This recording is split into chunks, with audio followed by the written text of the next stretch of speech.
Hello and welcome to Let's Talk About the Middle East. I'm Juliana Musheyev. On this show, we talk about the Middle East, its culture, politics, religion, history, just about anything that captures the complexity of the region. We hope to promote open and honest discussion about the conflict in Israel and Palestine, and to humanize the conflict by getting to know people who have a stake in the issues. You're listening to WSLR 96.5 LPFM in Sarasota and WBPV 100.1 LPFM in Bradenton. The opinions and views expressed on Let's Talk About the Middle East are strictly those of the hosts and guests and do not necessarily reflect those of the station manager, the board of directors, or anyone else affiliated with WSLR. Today we'll be interviewing Nora Barrows-Friedman. Nora is an associate editor at the Electronic Intifada and the author of In Our Power, U.S. Students Organized for Justice in Palestine. Can you talk a little bit about your personal journey? How did you start reporting and writing about Palestine? So I began writing and reporting on Palestine way back in 2003 when I worked at a radio program on the Pacifica Network here in California called Flashpoint. It was an investigative news magazine, primetime, here in Berkeley, California. And, it was 2003. It was the height of the Second Intifada.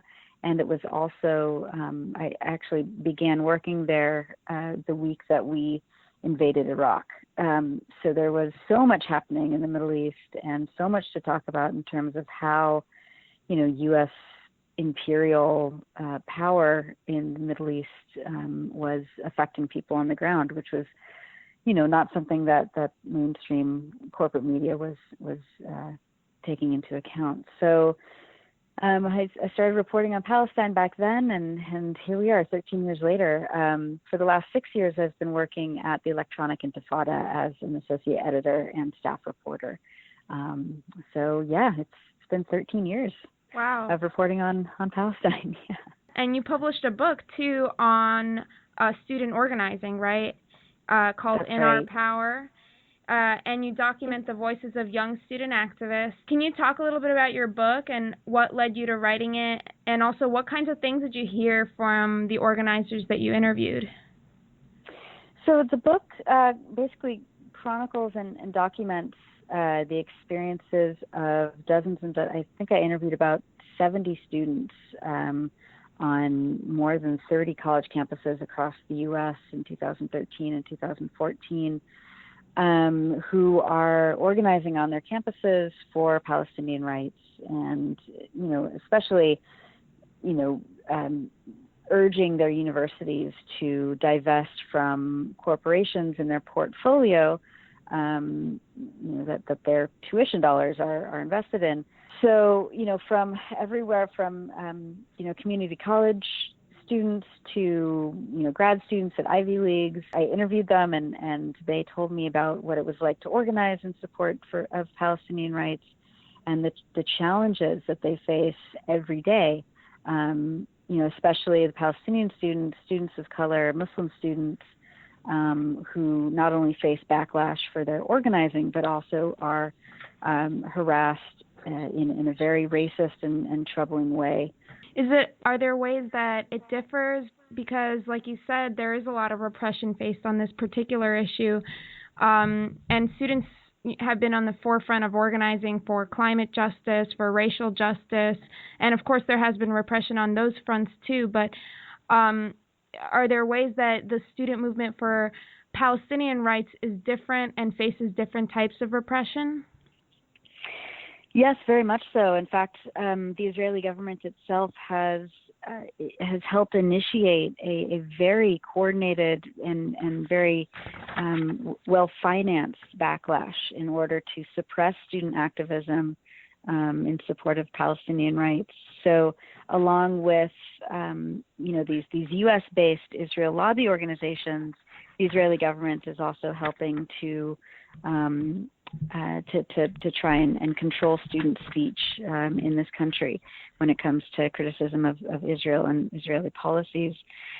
So the backlash looks like, tens of millions of dollars that Sheldon Adelson, of course, the billionaire donor to the Republican Party and a very, very staunch advocate for Israel, Sheldon Adelson pouring tens of millions of dollars into funding anti-Palestinian ventures on campuses, giving students money to basically combat Palestinian activism on campuses, slandering Palestine advocates as terrorist sympathizers or anti-Semites, making really pressuring university administrations to also adopt this conflation of Palestine organizing with anti-Semitism, which is of course absurd and very troubling. It's very disturbing when anti-Semitism, which is a very real and very dangerous thing that's in the world, is now being labeled onto Palestine organizing. So human rights organizing is now being labeled as anti-Semitic, which is of course very dangerous. But this is what the Israel lobby and Israel itself is doing, because college campuses, students on college campuses are forging these very real, very strong alliances with other students of color, with other groups that represent marginalized communities struggling for liberation. And this is very upsetting to Israel lobby organizations. They are actually becoming less and less popular, whereas Palestine solidarity organizing is becoming very much mainstream on college campuses. And so this has thrown Israel and Israel lobby groups into a total panic. They can't recruit as well as they used to. Their arguments fall flat in the face of, all of this common struggle that's being forged across many different groups on campuses.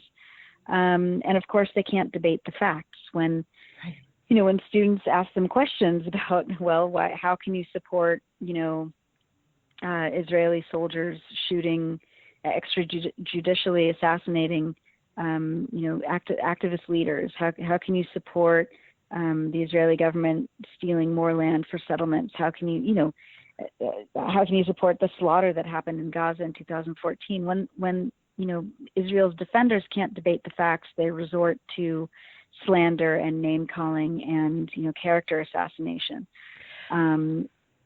So that's kind of a snapshot of what's going on there. Yeah, Nora, as you point out, this issue is hot. The organizing on campus is happening everywhere. There's a lot going on. And yet, if you think about it, Palestine's a long way away. Most people haven't ever been there. What led students to get so involved in and excited about this issue to begin with? It's a really good question. And actually, one of the chapters in my book kind of focuses on that very question, like why, this is such a hot issue, as you say, and it comes with very scary consequences sometimes when students get involved in Palestine solidarity activism on campuses. They're up against not just anti-Palestinian students who don't want them to talk about Israel in a critical way, but they're also up against the Israeli government coming down and funding these organizations that are suppressing free speech on campus. And yet it is, as I also said, it's a very mainstream, very much more popular issue than has probably ever been on college campuses. More and more students are joining Students for Justice in Palestine chapters, or they're starting their own. Just in the past, 6-7 years, Students for Justice in Palestine has grown from just a few college campuses.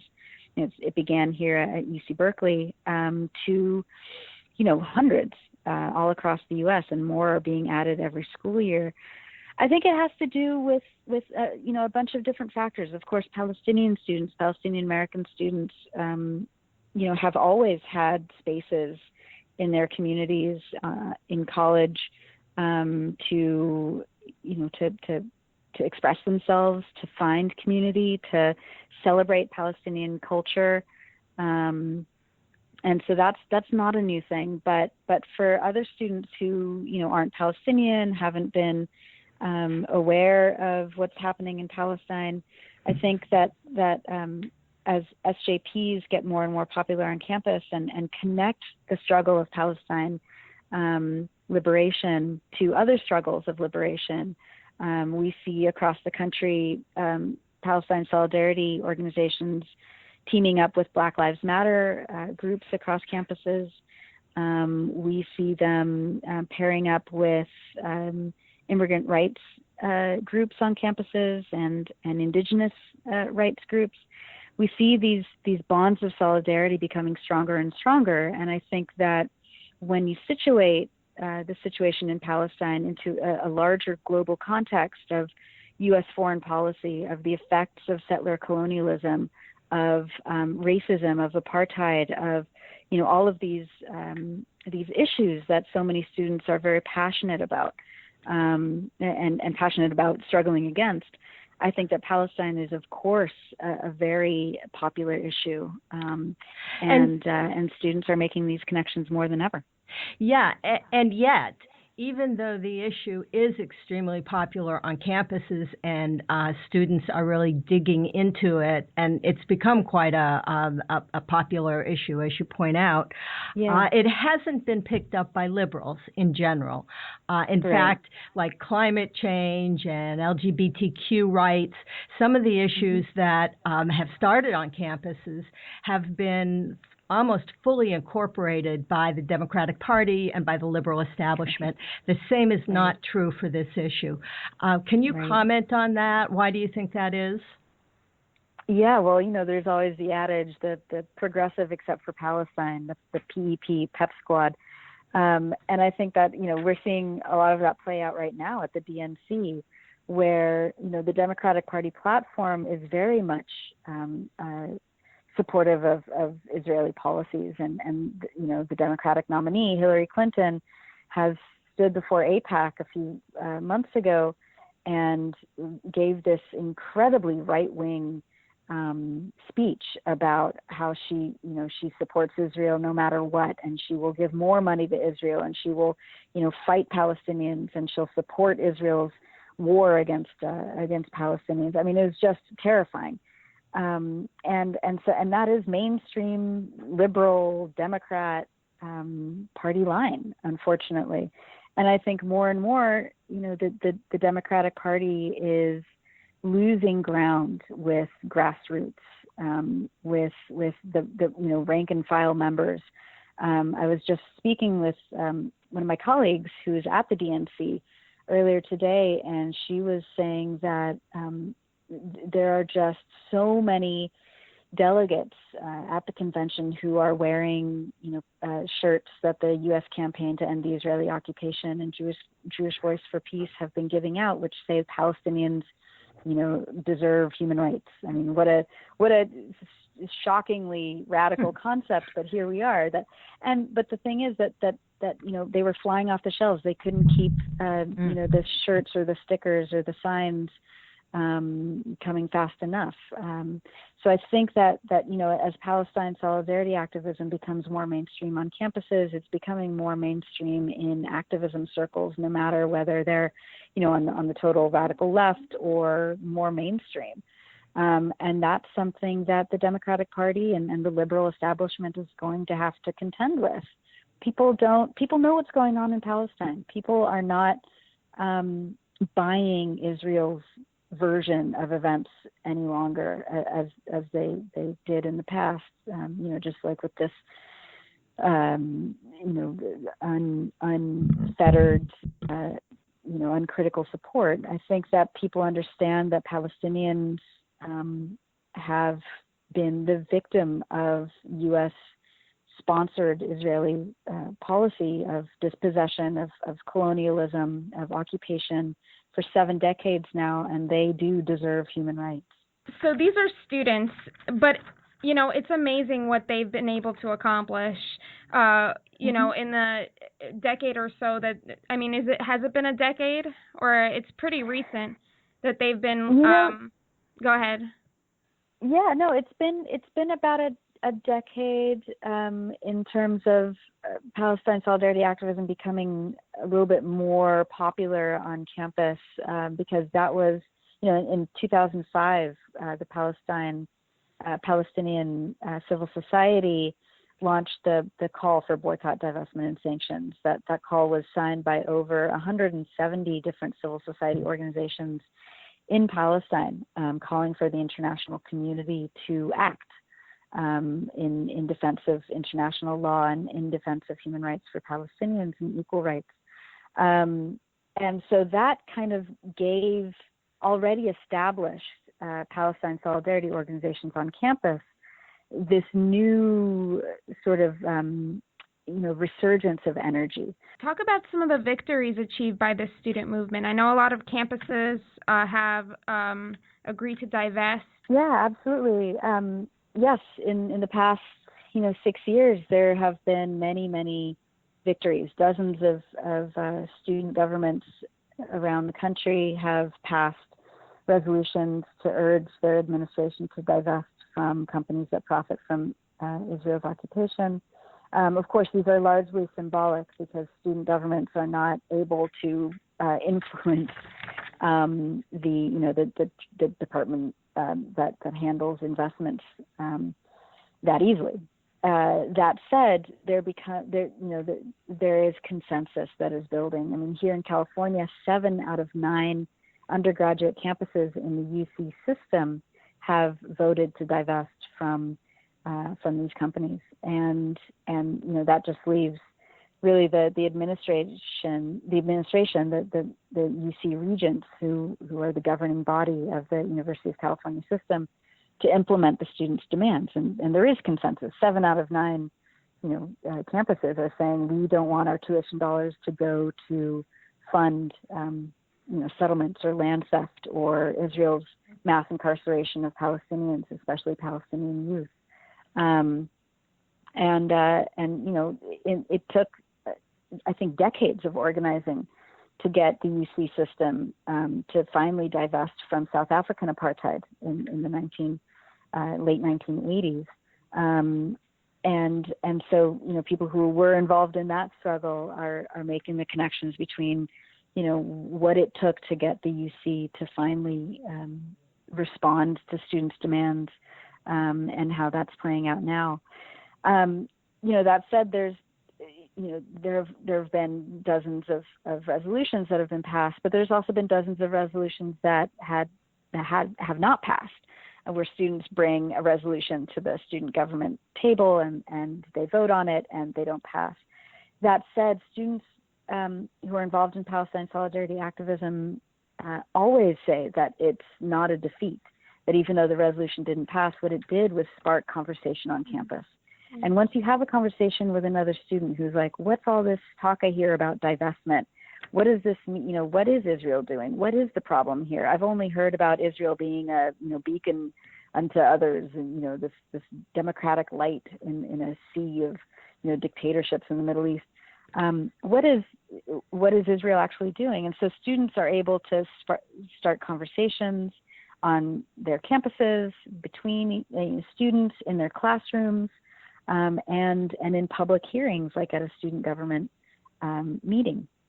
And so, that only increases visibility of Palestinian rights and the struggle for liberation in Palestine, and it increases the alliances between Students for Justice in Palestine chapters and other chapters on campus. I mean, when a student resolution for divestment comes up in a student government, it's usually co-signed by 30, 40, sometimes 50 different student groups who all support a resolution to pull university funds out of companies that are doing business with Israel.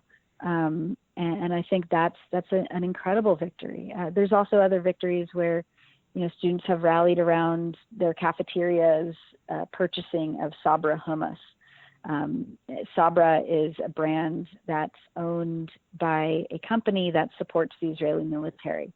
And students have, students at DePaul University, for example, in Chicago, urged the university cafeteria to offer an alternative brand so that students weren't able to just buy Strauss, the Sabra hummus. They could buy another brand if they wanted.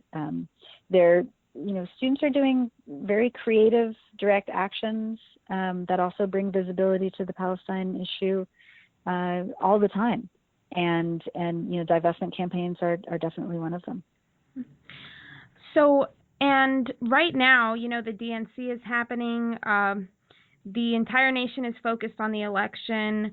It's amazing, seeing this much contentious activity within the DNC. Lots of people that have been around for previous years have never seen anything like it. And a lot of people are kind of in this place where they are not going to be voting for either candidate.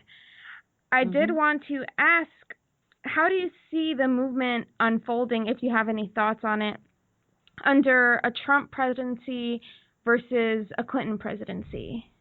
It's a really good question. And, there are some differences between Trump and Clinton. There are also many similarities, unfortunately. And those similarities have to do with foreign policy. As I mentioned, Clinton's speech to AIPAC earlier this year was terrifying in its pandering to Israeli policy. And her, I think that under her presidency, Israel stands to gain a lot more of our funds, of our political alliance, as well as a lot more repression on college campuses. It's happening already under, Barack Obama. Palestinians, of course, over the last 8 years, they've endured 3 separate large-scale military assaults against them in Gaza. And this was under the Obama administration's watch. And so, people are not hopeful about either candidate when it comes to Palestinian rights and justice in Palestine. I think that we, people in the solidarity movement have to just keep going, no matter who assumes the office of the presidency. As we know, large social change, justice has never come from the top down. It's never been, Obama wasn't suddenly going to wake up one day and say, I think Palestinians do deserve justice. Change always happens from the bottom up. It's always about grassroots being able to pressure lawmakers to do the right thing. And, in the past few months, for example, there's been this wonderful campaign, this alliance between Defense for Children International, Palestine, and the American Friends Service Committee, which has launched this campaign called No Way to Treat a Child. And what it does is they're pressuring lawmakers here in the U.S. to take a stand for Palestinian children's rights. So Palestinian children who are in detention, who are suffering torture, abuse, interrogation, and terror in Israeli prisons. For Palestinian children who are seeing their rights to education taken away by the wall or by military closures or by different measures of occupation. And so they have actually managed to get about 20 different Congress members on board to sign a letter to President Obama urging him to take action to protect Palestinian children's rights. And 20 lawmakers, 20 members of Congress, this is kind of unheard of, in the last, I can't even remember. 5 years ago, you weren't able to get, more than 2 or 3 lawmakers on board to say anything favorable about protecting the rights of Palestinian children. And that pressure has only come because grassroots organizing has been able to really build a structure to make lawmakers listen and to work with them to do the right thing for Palestine. So I think that grassroots activism is only going to strengthen and going to continue under whoever becomes president. Well, that's a great lead into our last question. We're just about out of time, but Nora, you got your start in community radio, so you know that a lot of our listeners are in fact activists. Yes. What kind of advice would you give them at this point in time if they're interested in the Palestine issue?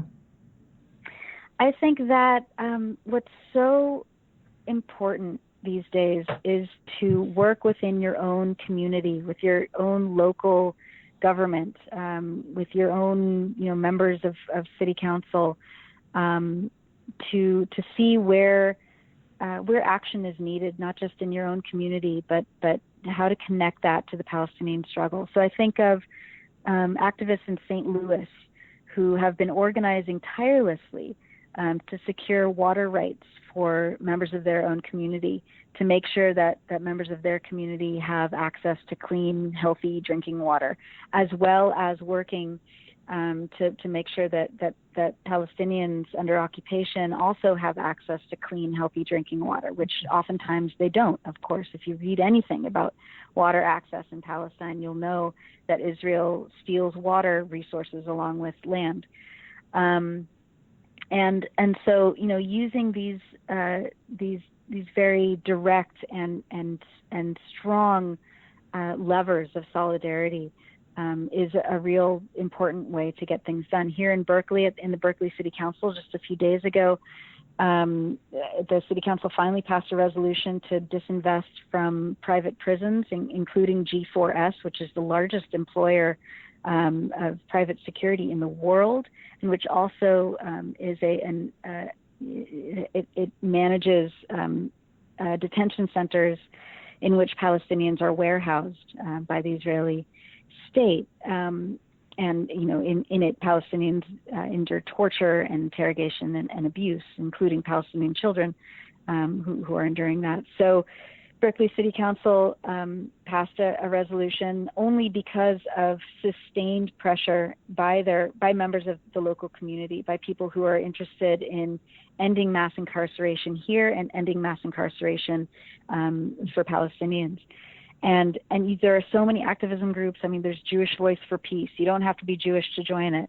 There's the U.S. Campaign to End the Israeli Occupation, which is based in Washington, D.C. and has an incredible amount of information and resources that they make available for activists and wherever they are to build their own, solidarity committee or whatever. There are many different ways to support students on campuses. Come to their rallies, see what they're up to, see how you can support their divestment campaigns. Students really need a lot of support these days, especially because they're being so scrutinized, because their free speech is being threatened and often almost criminalized. They're kind of left out there on their own devices, and they are doing incredible work that needs to be supported. So if you live near a university, see if there's an SJP chapter on campus that you can support. There's a lot of ways to get involved. It just takes a little bit of imagination and resilience. We've been listening to Nora Barrows-Friedman. Thank you so much for joining us. Thank you so much for having me. If you want to learn more about this show, give us feedback, or share ideas for topics or speakers, you can find us on Facebook or YouTube. Just search Let's Talk About the Middle East. Our theme music is from Merkava by Israeli musician and peace activist Gabby Myers. Join us next time for an interview with Ben Ehrenreich, who will be talking about his new book, The Way to the Spring: Life and Death in Palestine. Take care and spread the peace.